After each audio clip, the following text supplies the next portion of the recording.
오늘은 사도행전 14장 13절에서 28절 말씀을 가지고 지난주에 이어서 새로운 사역지, 새로운 도전 두 번째 말씀을 함께 나누도록 하겠습니다.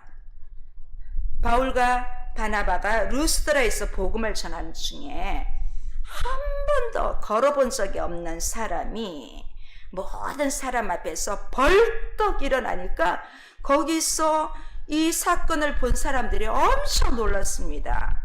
그 당시 여기 루스드라 사람들은 그리스 신화를 믿고 있던 사람들이었습니다.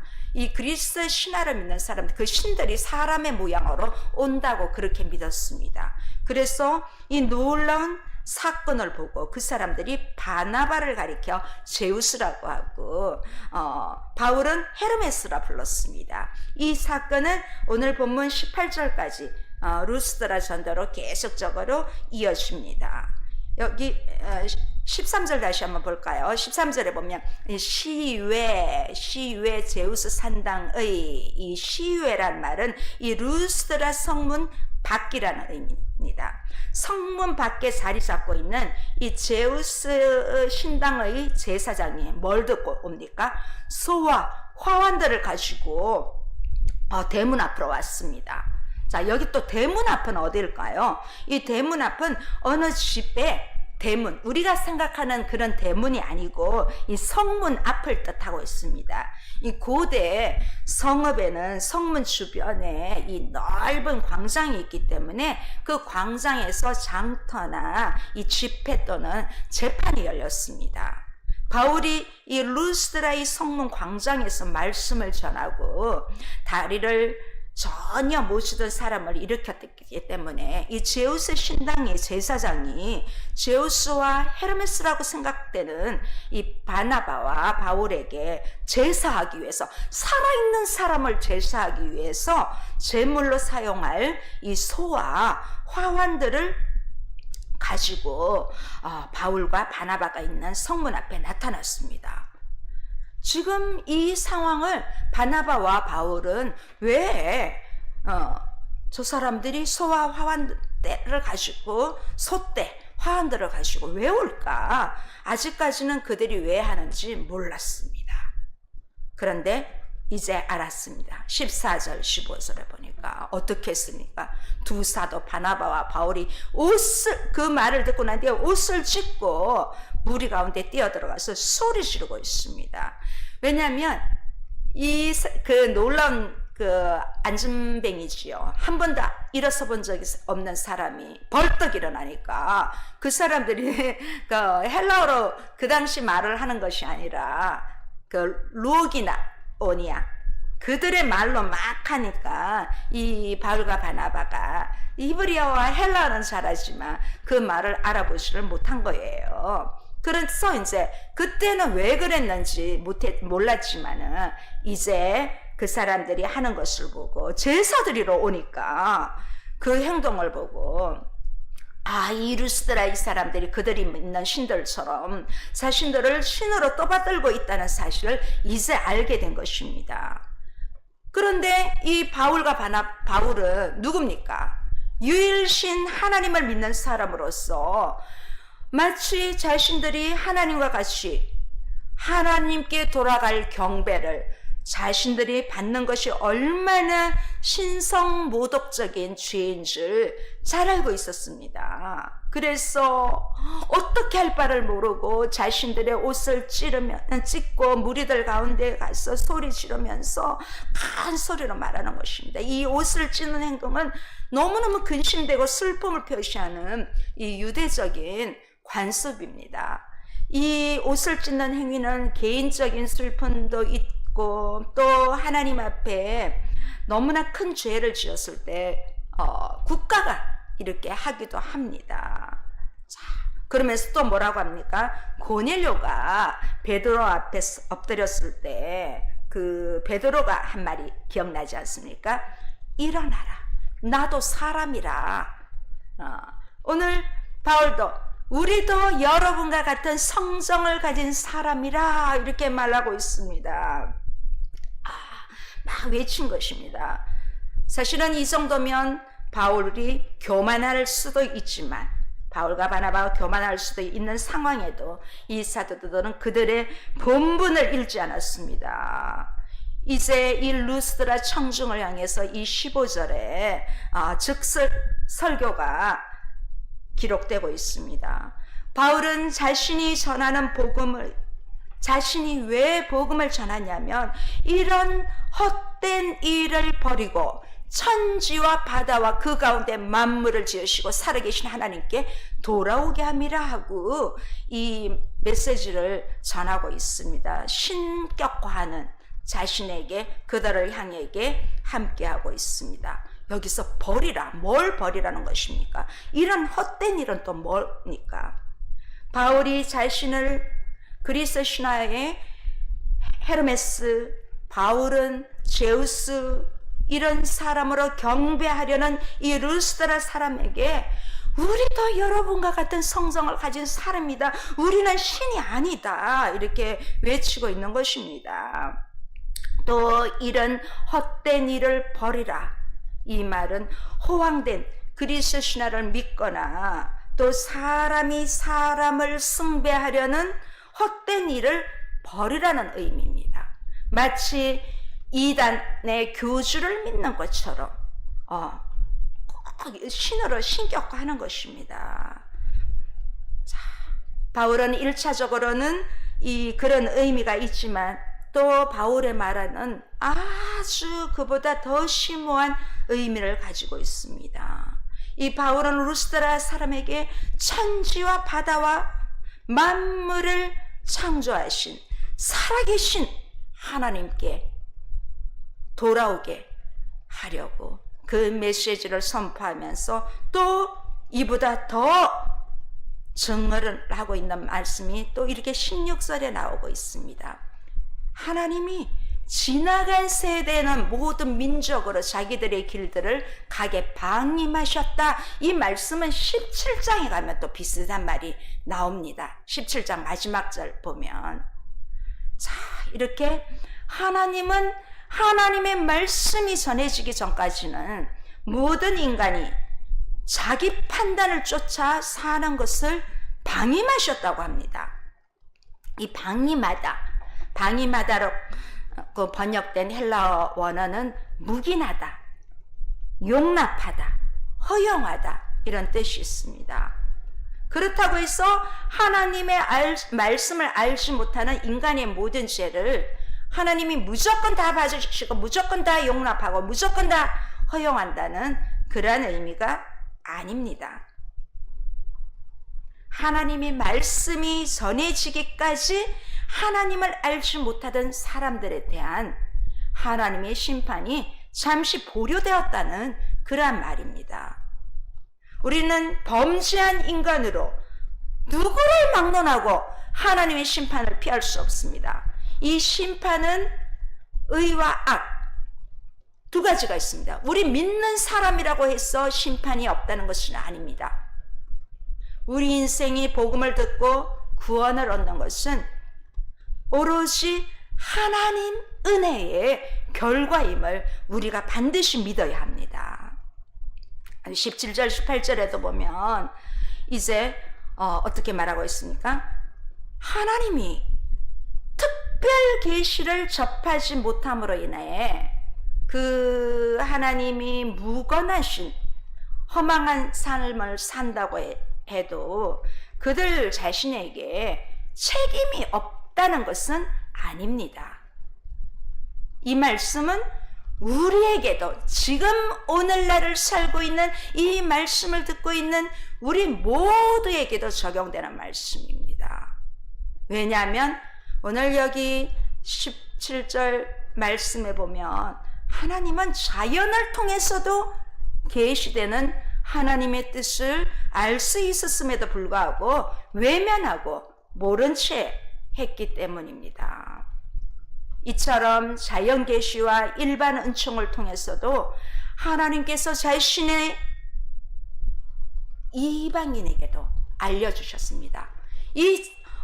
뭐라고 할까요? 자연 계시와 일반 은총은 믿는 사람뿐만 아니라 모든 사람에게 다 적용되는 부분입니다.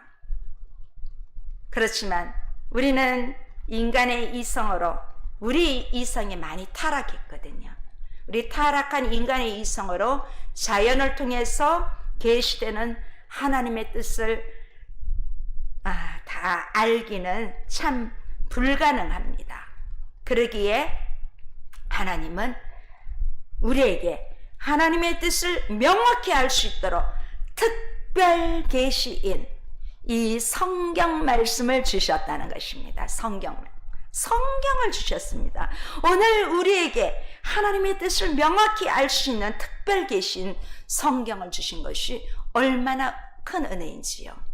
이 성경은 세계적인 베스트셀러 책입니다. 그리고 가장 많은 언어로 번역된 책이 바로 성경입니다. 이 성경은 그 어떤 책과도 비교할 수 없습니다.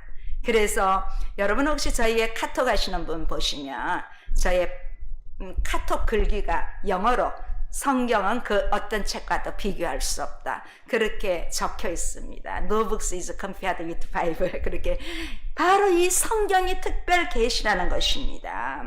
자, 그러기에 우리에게 하나님의 뜻을 조금이라도 알 수 있도록 이 특별 계시 성경을 통하여 우리는 이 복음이 땅끝까지 전해질 수 있다는 것입니다. 여기에 나오는 루스드라 사람들이 날 때부터 다리를 못 쓰던 사람이 일어나 걷는 것을 보고 바울과 바나바를 택해서 이 바나바는 제우스, 바울은 헤르메스라고 부르면서 그들에게 제사를 지내려고 한 이유였습니다.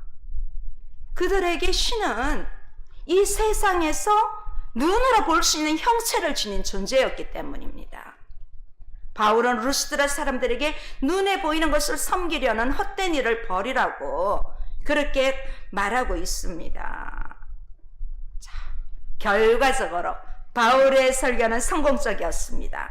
물론 그들이 이 설교를 듣고 구원에 이르는 믿음을 불러일으켰는지는 분명하지 않습니다. 하지만 적어도 바울과 바나바에게 제사를 드리지 못하게 한 것에는 성공했습니다. 바울과 바나바가 자신들에게 제사 드리려는 이 루스드라 사람들을 막 억제하고 하는데 정말 수고를 하였을 것입니다. 낯선 사람들이 자기네 동네에 와가지고 이전에 본 적이 없는 이러한 신기한 일을 행하는 것을 볼 때 그들로서는 바로 바울과 바나바가 눈에 보이는 신일 수밖에 없었습니다. 왜냐하면 그들은 이러한 사상에, 그리스도 신화에 고착화되어 있기 때문에 그들의 사고를 깨뜨리는 것이 쉽지 않았을 것입니다. 이 바나바와 바울은 무리의 동요를 간신히 잠재운 뒤 복음을 좀 더 전하고자 합니다. 그런데 이 복음을 전할 때마다 꼭 바울 뒤에 따라오는 것이 있습니다. 19절 우리 한번 보시겠습니다. 함께 읽어보시겠습니다. 유대인들이 안디옥과 이고니온에서 와서 무리를 충동하니 그들이 돌로 바울을 쳐서 죽은 줄 알고 시위회로 끌어내치니라. 자, 지금까지 바울과 바나바는 오늘 28절 본문까지 1차 전도 여행이 끝납니다. 자, 여러분 1차 전도 여행 다 기억나십니까? 저도 말씀을 보면서 이 1차 전도 여행이 이렇게 눈앞을 막 지나갑니다. 바울의 1차 전도 여행 중에는 제가 가본 곳도 몇 곳이 있습니다.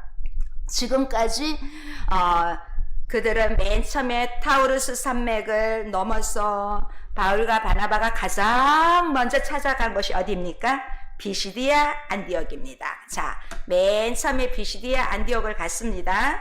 자, 이 간 순서입니다.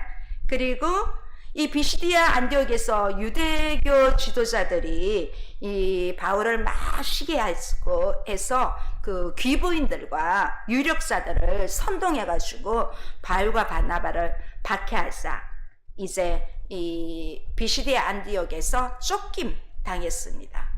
그래서 이제 비시디아 안디옥에서 쫓겨난 바울과 바나바는 이제 그쪽에 조금 동남쪽으로 한 100마일 정도 떨어진 이고니온으로 갔습니다.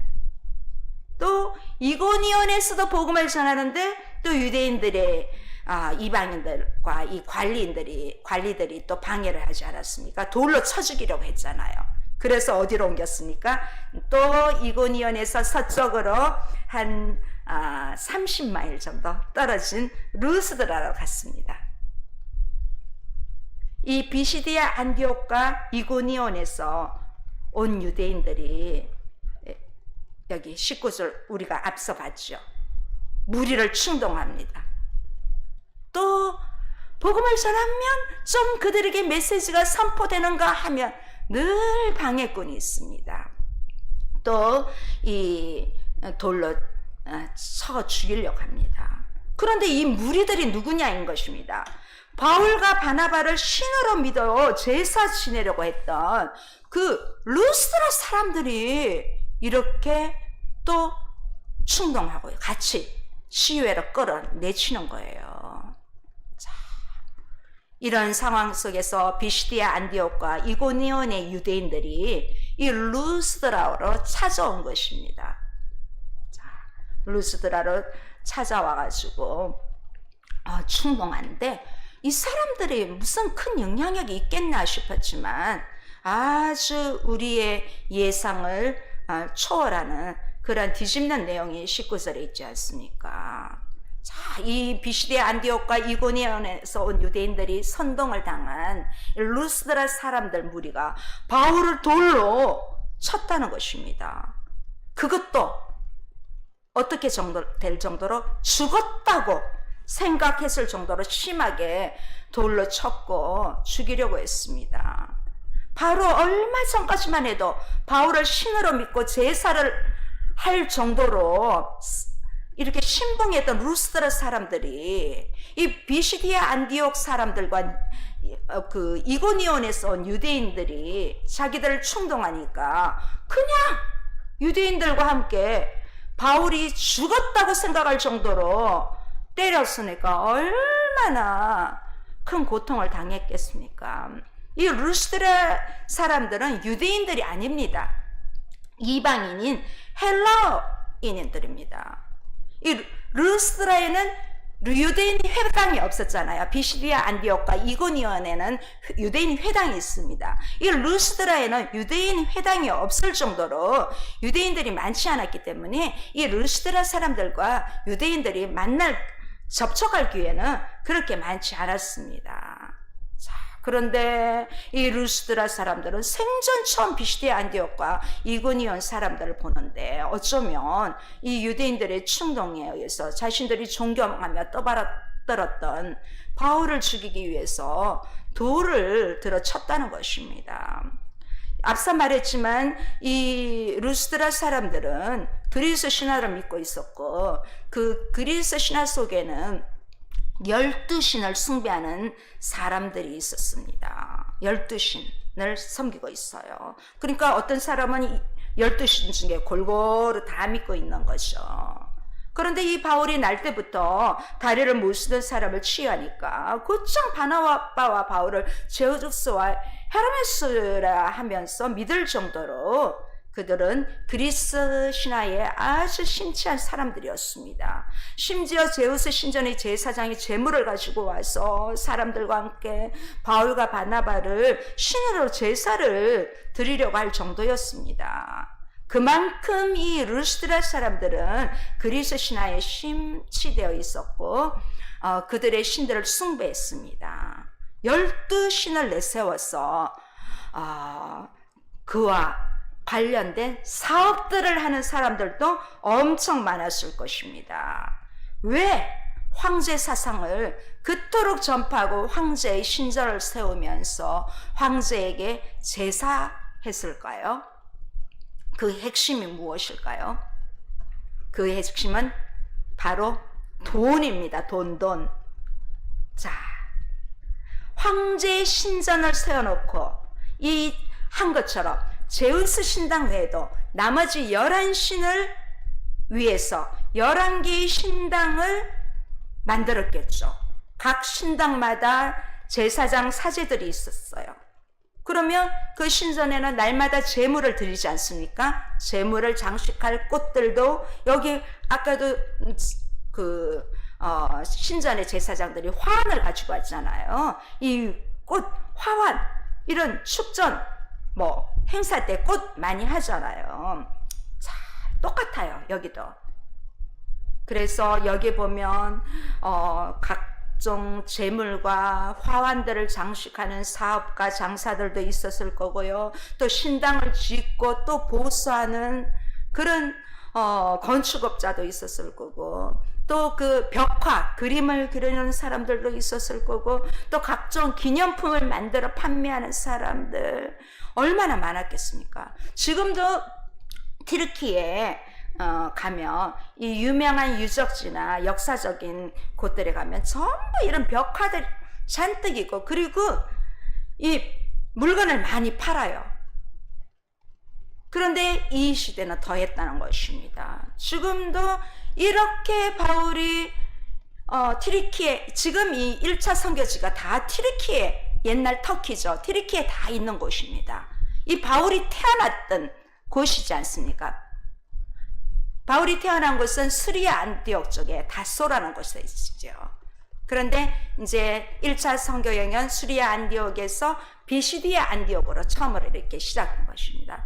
가면 진짜 튀르키예는 자원도 많고 모든 것이 많습니다. 그렇지만 거기는 예수님이 없습니다. 이렇게 바울이 그렇게 전했지만 예수님을 통하여 장사 놀이하는 것이 바로 지금의 튀르키예. 제가 2023년 11월에 갔었죠. 아직 2년이 안 돼, 1년 반 정도 됐는데 그때도 똑같습니다. 지금도 장사합니다. 그 바울이 있었다 하면서 지금도 그런 곳인 것처럼 지금 이 2000년 훨씬 전 이 시대가 똑같이 장사놀이를 하고 있는 것입니다. 그래서 이 자기들이 잘 모르는 유대인들이 찾아와가지고 이런 것을 왜 여러분이 이 장사하고 생업을 방해하는 저 사람을 살려두나 이렇게 하니까 그냥 넘어간 것입니다. 자, 그런데 이 경제활동에 조금이라도 손해가 있을 것 같은 것을 느끼고 난 뒤에 이제는 루스드라에서 바울의 메시지가 그들에게 먹혀들지가 않았습니다. 사람의 손에 의해 만들어진 것, 눈에 보이는 것을 숭배하는 것은 헛된 일이다. 그런 일을 버려라고 바로 앞에 선포했지만 이 루스드라 사람들이 정말 바울의 말을 듣고 눈에 보이는 제우스와 헤르메스 같은 신을 이제 더 이상 섬기지 않는다면 그리스 신화의 12신들과 직간접적으로 얽혀져 있는 이 루스드라 사람들에게는 이제 특히 이 사업을 하는 12신전을 믿는 이 사업을 하는 사람들에게는 바꾼 게 생기게 된 것이지요. 그래서 바로 그럴 때 그들을 바울과 바나바를 신격화할 때 이 사람들이 온 것입니다. 비시디아 안디옥과 이고니온에서 온 사람들이 이 루스드라 사람들의 이득, 돈에 대한 문제를 건드린 것입니다. 돈 앞에 장사 없잖아요. 돈 때문에 가정이 불화가 되고 사람을 미워하고 지금도 똑같습니다. 돈 하다가 돈에 망하게 되는 것입니다. 자, 이렇게 현실의 이득을 망치고 손해보게 되는 바울을 제거해야 되지 않겠냐고 선동한 것입니다. 그리고 이 바울을 돌로 쳐 죽이려 했다는 것은 하나님을 거부한 것입니다. 그들이 정말 바울이 전한 메시지를 듣고 돌아온 사람들도 있었지만 돌아오려다 만 사람들이 다시 이렇게 돌로 친 것입니다. 돈을 위해서 하나님이 주시려는 영원한 생명과 구원을 거부한 것입니다. 유대인들이 함께 있었음에도 불구하고 이 성 안에서 돌을 쳤다는 것은 그들의 마음이 바울에 대한 분노가 얼마나 컸는지 보여주고 있습니다. 그렇지만 이 바울이 루스드라에서 죽을 만큼 죽었다고 생각할 정도로 돌을 맞았지만 그가 여기서 생명이 끝나버리면 사도행전의 역사, 오늘 이제 선교 여행 1차 마무리하고 돌아오는 길인데 2차, 3차는 없었겠지요. 하나님이 살려주십니다. 우리 20절 한번 보시겠습니다. 20절. 제자들이 둘러섰을 때 바울이 일어나 그 성에 들어갔다가 이튿날 바나바와 함께 더베로 갔어. 자, 이제 제자들은 돌에 맞고 죽은 것처럼 성 밖에 내쳐진 바울이 걱정이 되었어. 주변에서 한참 동안 아마 서성거리고 있었을 것입니다. 그래서 이 제자들은 바울의 최후를 확인한 후에 장례라도 좀 치르고 나서 성 안으로 좀 돌아가고자 하는 마음이 있었던 것으로 보입니다. 여기 제자들은 누굴까요? 추측한데 바나바, 바울만 돌을 맞았으니까 바나바를 포함한 이 바울의 수행원들과 또 루스드라에서 믿음을 갖게 된 사람들로 제자들로 표현하지 않았을까 싶습니다. 그런데 제자들이 둘러섰을 때 바울이 어떻게 했습니까? 일어났습니다. 할렐루야, 일어났습니다. 어떻게 일어났어요? 바울이 일어났다는 것은 단순히 그냥 정신을 잃고 쓰러진 정도가 아니라 앞서 어떻게 했습니까? 거의 죽은 상태, 죽었다고 생각했습니다. 그 루스드라 사람들은 이 죽은 상태에서 다시 살아났다는 그러한 여지도 배제할 수 없습니다. 다시 일어난 바울은 기력을 회복해서 루스드라 성 안으로 다시 들어갑니다.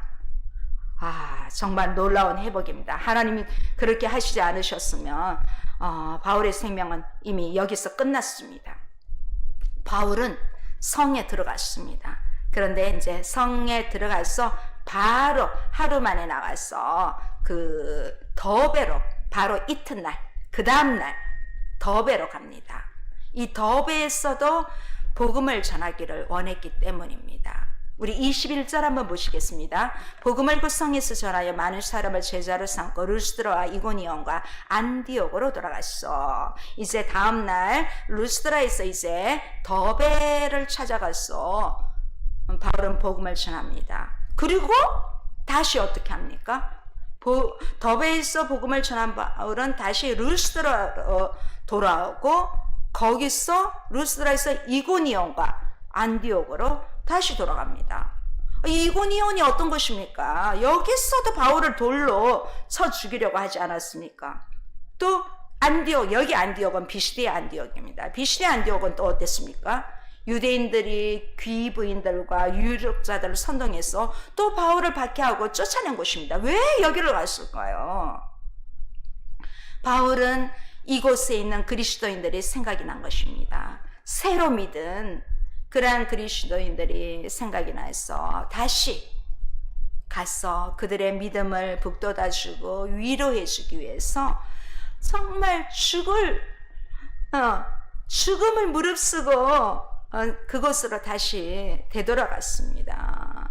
이 돌을 맞아 죽을 위기에서 루스드라 성 안으로 다시 들어갔던 바울은 바로 그 다음 더베로 갔고 또 이 더베에서 루스드라로 떨어진 곳에 또 갔습니다. 거의 더베에서 루스드라는 90마일 정도라고 합니다. 그러면 꼬박 걸어도 한 5날, 5일 정도는 걸어야 할 거리입니다. 왜냐하면 지금 아프잖아요. 진짜 죽을 만큼 죽었다 할 정도로 돌로 맞았으니까 얼마나 상처투성이겠어요. 그리고 얼마나 이 근육통도 심하겠어요. 요즘 말로 하면. 그래서 그런 가운데도 이 더베에 와서 복음을 쉴 새 없이 전했습니다. 덕분에 더베에 있는 많은 사람들이 복음을 듣고 영접하고 그리스도인이 되었습니다. 다행히도 이 바울을 죽이려고 하던 비시디아 안디옥과 이고니온으로부터 와서 이 루스드라를 습격했던 이 유대인들이 더베에는 오지 않았습니다. 이 바울은 본래 이제 지중해 세계 전도를 위해서 수리아 안디옥에서부터 전도 여행을 시작했습니다. 지금 바울은 자기 고향을 눈앞에 조금만 가면 자기 고향인데 이 고향을 바로 앞에 두고도 바로 고향인 수리아 안디옥으로 돌아가지 않았습니다. 오히려 고향이 있는 동쪽으로 간 것이 아니라 거꾸로 서쪽으로 향해 왔던 길로 돌아가고 있습니다. 그래서 루스드라, 이고니온, 비시디아, 안디옥으로 간 것입니다. 바울이 뭐 길을 잘못 택해서 저 같은 경우는 운전하면서도 내비가 있는데도 가끔은 잘못 갈 때 있거든요. 이 바울이 길을 잘못해서 그쪽으로 간 것이 아닙니다. 이 바울은 자신을 통해서 예수님을 믿고 또 복음을 받아들인 그 사람들을 다시 만나서 이제 그들도 믿었기 때문에 박해가 있을 것이란 것입니다. 항상 복음 뒤에는 박해가 있는 것입니다. 이런 박해가 있는 상황에서 그들의 믿음을 북돋아 줄 필요를 느꼈던 것입니다. 바울은 정말 자기의 유익이 아니라 철저하게 그가 예수님을 핍박하고 예수님 믿는 사람들을 죽이면서 다녔지만 부활하신 예수님을 만나고 난 뒤에는 그의 삶은 오직 다른 사람의 유익을 위해서 살았습니다. 자, 우리 22절 한번 보시겠습니다. 이렇게 눈에 잘 보이시죠? 이렇게 돌아갔습니다. 자, 이따 뒤에 한 번 더 보여드리겠습니다. 22절 제자들이 마음을 굳게 하여 이 믿음에 머물러 있으라 권하고 또 우리가 하나님의 나라에 들어가려면 많은 환난을 겪어야 할 것이라 하고, 자, 비시디아 안디옥의 그리스도인들은 자신들에게 복음을 전해준 바울이 유대인들에게 선동당한 귀부인들과 유력자들의 박해 속에서도 쫓겨난 것을 목격한 사람입니다. 이고니온의 그리스도인들도 이 유대인들이 바울을 돌로 쳐 죽이려는 것을 자신들의 눈으로 다 보았습니다. 특히 이 루스드라의 그리스도인들은 바울이 자신들의 눈앞에서 진짜 돌에 맞아서 진짜 죽어서 시체가 된 것처럼 끌려가는 것을 목격한 사람들입니다. 비록 바울이 다시 일어난 것을 보았다 해도 그 다음날 바로 떠났기 때문에 루스드라의 제자들은 그 위에 바울이 어떻게 되었는지 아마 죽었다고 생각했을 것입니다.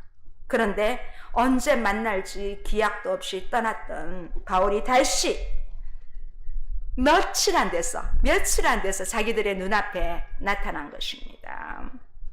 자, 여전히 바울을 죽이려고 하는 사람들이 있을 텐데 그럼에도 불구하고 오직 복음을 위해서 목숨을 걸고 바울은 다시 찾아왔습니다. 그러면서 바울은 뭐라고 합니까? 마음을 굳게 하여 이 믿음에 머물러 있으라. 이 믿음에 머물러 있으라. 자, 믿음을 그냥 한 번 내가 예수님 믿습니다. 이게 한 번에 그치는 것이 아니라 그 믿음이 계속 어떤 어려움이 오더라도 계속 머물러 있으라는 것입니다. 자, 이 믿음에 머물러 있으라. 자, 머물러 있다. 이 말은 중지된 상태가 아니라 계속 진행이 없는 것입니다. 한 번, 두 번 하고 끝나는 것이 아닙니다. 계속 행동하라는 것입니다. 오늘 우리가 예배 전 찬양으로 여기에 모인 우리 이 믿음 더욱 굳세라 이 찬양을 했죠. 최근 12일 동안 이 찬양을 불렀습니다. 저희 라이트 오브 배프티스트 주제곡이었다고 앞서 말씀드렸습니다.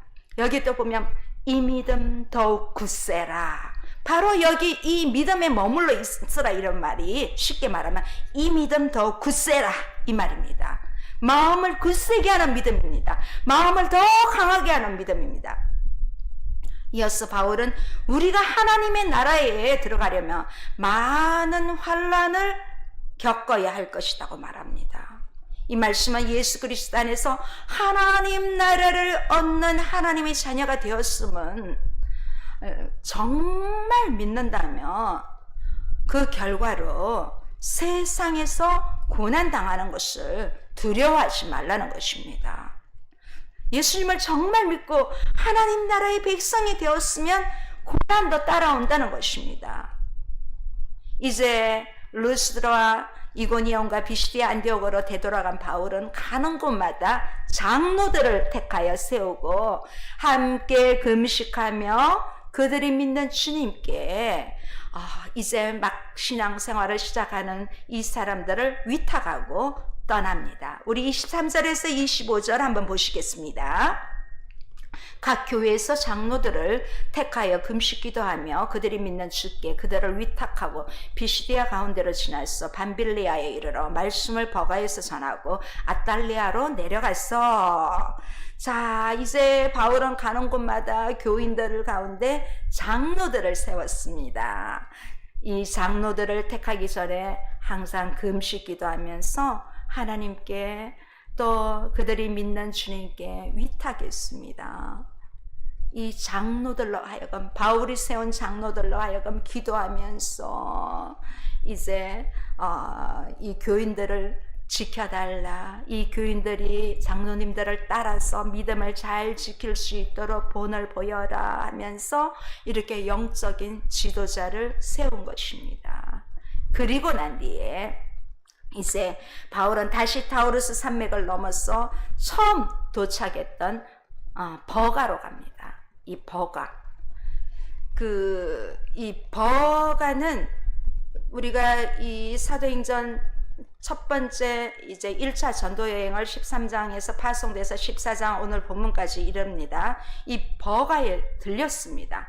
이 버가에 들렸을 때는 아마 시점으로 봤을 때는 한 최소한 1년은 지났을 것 같습니다. 이 버가를 지나갔습니다.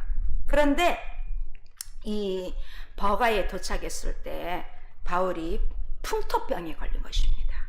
그래서 그 위에 마가도 떨어지고 그 상황이 그때가 바로 버가였습니다.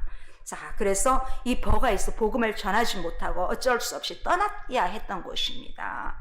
그래서 다시 그 버가가 생각난 바울은 이곳에 도착해서 하나님 말씀을 또 어김없이 전합니다. 자, 버가 보이시죠? 네, 버가 이렇게 버가로 왔습니다. 자, 버가에서 또 하나님 말씀을 전하고 어디로 갑니까? 그 옆에 아달리아 보이지요? 아달리아로 내려갑니다. 이 아달리아는 버가에서 조금 떨어졌어요. 약간 서쪽이지요. 서쪽으로 떨어진 버가의 외항이라고 생각하면 됩니다. 자, 버가로 왔습니다. 이제 모든 전도 1차 여행은 마치게 됩니다. 그런데 이 바울 일행은 버가에서 배를 타지 않고 아달리아로 간 것입니다. 자, 그러면 여기는 또 수리아 안디옥으로 향하는 배를 타게 됩니다. 돌아서 가는 것이지요. 바울은 처음에 버가에 도착했을 때는 버가가 아니라 그 아달리아에서 배를 타고 처음 출발했던 시리아 안디옥으로 이렇게 되돌아가게 되는 것입니다. 자, 여기 보면 그냥 안디옥이 있죠. 지도에 그냥 안디옥은 수리아 안디옥입니다. 여기 안디옥 교회에서 파송돼서 1차 전도여행이 이제 다시 돌아오는 걸로 끝나게 됩니다. 자, 우리 오늘 본문 말씀 마지막 26절에서 28절 한번 보시겠습니다. 거기서 배 타고 안디옥에 이르니 이곳은 두 사도가 이룬 그 일을 위하여 전에 하나님의 은혜에 부탁하던 곳이라. 그들이 이르러 교회를 모아 하나님이 함께 행하신 모든 일과 이방인들에게 믿음의 문을 여신 것을 보고하고 제자들과 함께 오래 있으니라. 이제 바울과 바나바는 항구에서 배를 타고 사역지를 역행하며 이제 재방문하는 중이라면 이제 뱃머리는 어디를 향합니까? 구브로를 향해야 합니다. 그런데 두 사람은 곧바로 자신들을 파송했던 모교회가 있는 수리아 안디옥으로 향합니다. 무사히 두 사람이 안디옥 교회에 도착합니다. 누가는 이곳을 뭐라고 합니까? 두 사도가 이룬 그 일을 위하여 전에 하나님의 은혜에 부탁하던 곳이라고 그렇게 말하고 있습니다. 먼저 이 두 사도가 이룬 그 일은 무엇일까요? 앞서 성령이 말씀하신 내가 불러 시킨 일, 두 사도를 세울 때 그 일을 말합니다. 성령께서 주도하셔서 성령 충만했던 두 사람을 통해서 이제 1차 선교 여행이 완수됩니다. 누가는 이 모든 사역이 하나님의 은혜였다고 그렇게 말하고 있습니다. 자, 모든 업적이 이제 성과를 보고하고 있습니다. 파송된 그 교회에 와서 보고하고 있습니다. 정말 이 자리는 오롯이 하나님이 행하신 모든 일을 나누며 하나님의 섭리와 역사를 찬양하는 자리입니다. 이 두 사도의 경험한 사적 경험이 아니라 성령의 이끄심, 얼마나 생명을 담보로 하는 사역이지 않았습니까? 1차, 앞으로 2차, 3차도 마찬가지입니다. 뭐 2차도 옥에 갇히는 경우도 있고 그렇지요. 자, 이렇게 바울과 바나바는 키로수로 따지면 이 1차 전도 여행이 한 1400km 된답니다. 이 1400km의 긴 여정에 여독을 풀면서 안디옥 교회의 제자들과 따뜻한 은혜의 교제를 하면서 다시 2차 나가기 위해서 재충전하게 됩니다. 앞으로도 새로운 사역지는 계속 펼쳐집니다. 새로운 도전도 이어집니다. 오늘 이 사도행전 사울과 바나바와 바울의 선교 여행을 통하여 우리는 지금 현 시점 내가 서 있는 이 자리에서 새로운 사역지, 새로운 도전을 통해서 바울이 그 죽음을 무릅쓰고 복음을 전했던 것처럼 우리도 어려운 시대에 새로운 도전으로 우리 잘 견디면서 이 믿음 안에 굳게 서는 저와 여러분 되시기를 주님의 이름으로 축원합니다.